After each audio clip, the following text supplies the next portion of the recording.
Infinix note as Pakistan में सबसे सस्ता 5G स्मार्टफोन आजकल ये काफी वायरल है और इस वीडियो में मैं इसी का कच्चा चट्टा खोलने वाला हूं। हेलो एवरीवन, अस्सलाम वालेकुम, कैसे हैं आप सब। थैंक्स टू सिद्दीक भाई शाह मोबाइल से जिन्होंने ये वाला स्मार्टफोन मुझे रिव्यू के लिए प्रोवाइड किया है। अब पहले आपको कुछ छोटी छोटी चीजें बता देता हूं जो आप लोग अक्सर पूछते हैं, बाद में मैं भूल जाता होता हूं। बहुत सारे लोग NFC के पूछते हैं, तो यस, इस स्मार्टफोन में NFC की सपोर्ट देखने को मिल जाती है। उसके अलावा IR ब्लास्टर भी प्रोवाइड किया गया है, तो आप रिमोट डिवाइसेस को कंट्रोल कर सकते हैं। इन्फिनिक्स का अपना डायलर है, तो आपको ऑटो कॉल रिकॉर्डिंग का ऑप्शन देखने को मिल जाता है। उसके अलावा यहाँ पे अल्ट्रा लिंक वाला ऑप्शन भी है, यानी कि ब्लूटूथ कॉलिंग मिल जाती है जहाँ पे वाईफाई नहीं है, डाटा नेटवर्क नहीं है। आप इन्फिनिक्स से इन्फिनिक्स या टेक्नो आइटल वगैरह की तरफ ना 1-1.5 किलोमीटर के अंदर ब्लूटूथ कॉल कर सकते हैं। हैप्टिक्स यानी कि वाइब्रेशन मोटर का क्या हाल है, तो यहाँ पे वाइब्रेशन मोटर मुबारक को बहुत ही चीप किस्म की दी गई है। इस प्राइस पे तकरीबन बाकी सारे फोन्स भी इस तरह की ही वाइब्रेशन मोटर लेके आते हैं। अगर आप किट फोन्स की तरफ चले जाएंगे या यूज्ड आईफोन्स की तरफ, पिक्सल 6A 7A या फिर iPhone 11 वगैरह, तो वहाँ पे अच्छी वाइब्रेशन मोटर देखने को मिल जाती है। यहाँ पे वाइब्रेशन मोटर किसी काम की नहीं है। उसके अलावा स्पीकर्स की बात करें तो यहाँ पे यस डुअल स्टीरियो स्पीकर्स देखने को मिल जाते हैं। JBL के स्पीकर्स हैं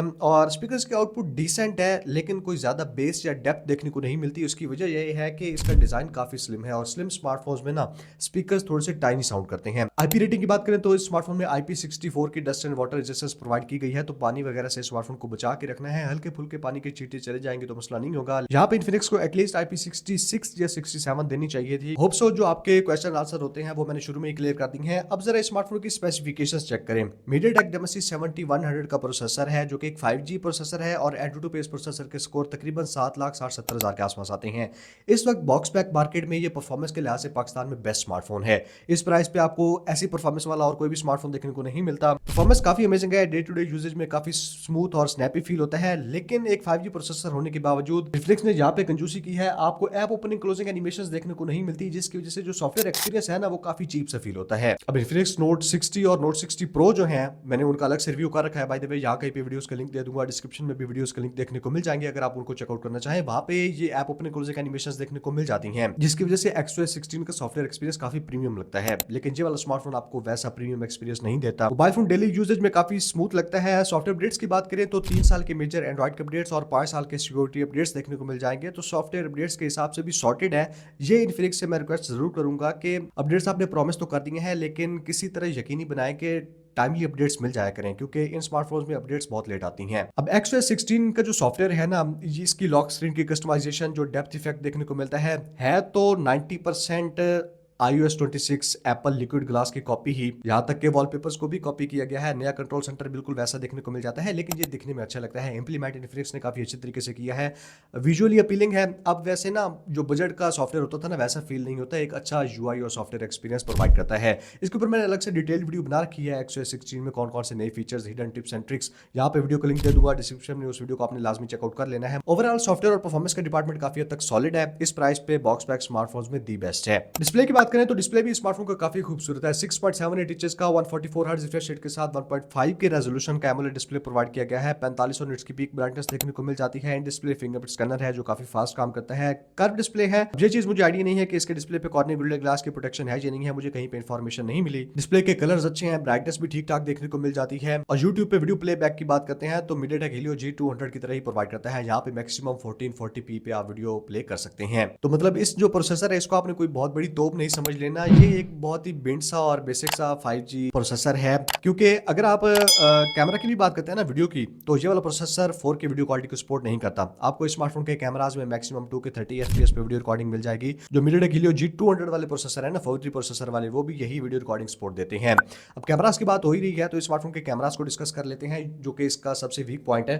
50 मेगापिक्सल का बैक साइड पे मेन कैमरा प्रोवाइड किया गया है। दूसरा ऐसे ही है, यहाँ पे अल्ट्रा वाइड लेंस नहीं है और सामने 13 मेगापिक्सल का सेल्फी कैमरा देखने को मिल जाता है।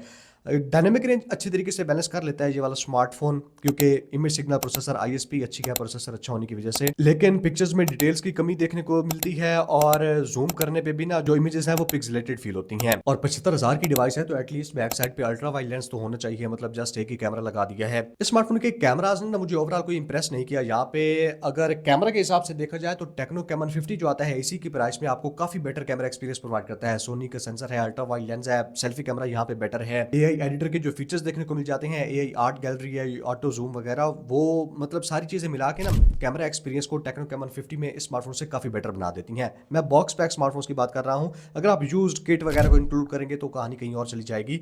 तो कैमराज स्मार्टफोन के गुजारे लायक है, काम चलाऊ है, कोई एक्स्ट्रा ऑर्डिनरी या बहुत अच्छे कैमरास नहीं है। अगला डिपार्टमेंट जिससे मैं इंप्रेस हुआ काफी ज्यादा वो है बैटरी और चार्जिंग स्पीड। काफी स्लिम सा फोन है, उसके बावजूद 6500 mAh की मैसिव साइज की बैटरी के साथ आता है। बैटरी बैकअप ये वाला स्मार्टफोन आपको काफी अच्छा प्रोवाइड करेगा, काफी एफिशिएंट प्रोसेसर है। उसके साथ 45 वाट की फास्ट चार्जिंग सपोर्ट भी देखने को मिल जाती है। बॉक्स के अंदर ही 45 वाट का फास्ट चार्जर प्रोवाइड किया गया है। 1 घंटा 15-20 मिनट में ये वाला स्मार्टफोन फुली चार्ज हो जाएगा 0 से 100%। और एक बार फुल चार्ज होने पे ना ये वाला फोन तकरीबन 8 से 9 घंटे का स्क्रीन ऑन टाइम भी प्रोवाइड कर देगा, क्योंकि यहाँ पे ऑलवेज ऑन डिस्प्ले नहीं है, हमेशा ऑन रहने वाला 10-15 सेकंड बाद बंद हो जाता है। ये वैसे मैं भूल गया था, अभी याद आया, अभी बता दिया है। एक से दो चीजें रह गई। अब ये बैक साइड पे हेलो लाइट देखने को मिल जाती है इस स्मार्टफोन में, जिसमें आपको नोटिफिकेशंस वगैरह शो होंगे। काफी हद तक मोबाइल फोन उल्टा रखने की आदत है, तो ये जो हेलो लाइट है ना ये काफी यूजफुल हो सकती है, बैक साइड पे दी गई है।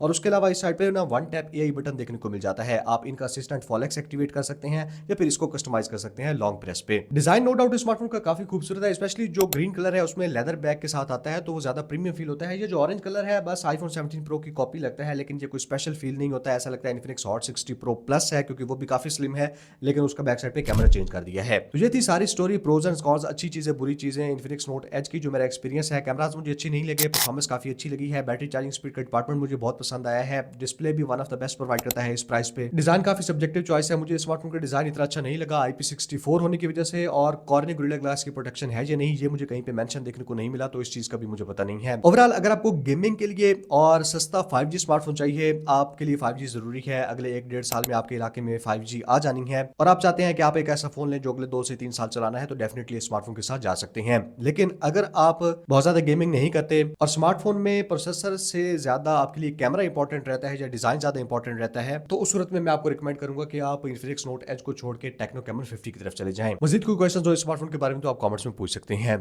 Thank you so much, good bye.